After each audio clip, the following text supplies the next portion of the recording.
બધા ખોટું પછી કરવાની શરીર ઉકાઈ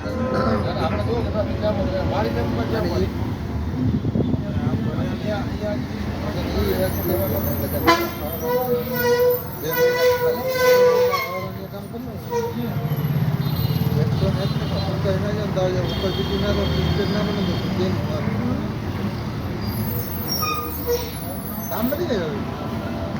મહારાની રોટલો ભાવે હું પોતે ખાતો નથી મારી હાથી ખોરાક એમ દેખાવો નથી કરતો બહુ ખાવ કેવું ખબર આખા દીમાં ખાવ કેવું ખબર છે ને સવારે ચા ખાલી સવારે 1 ટાણું પીવું સવારે ચા ભાત બપોરે ના 10 વાગે ચા આવે 11 વાગે 12 વાગે 1 વાગે હું કહું ત્યાં ચા બનાવે પાછું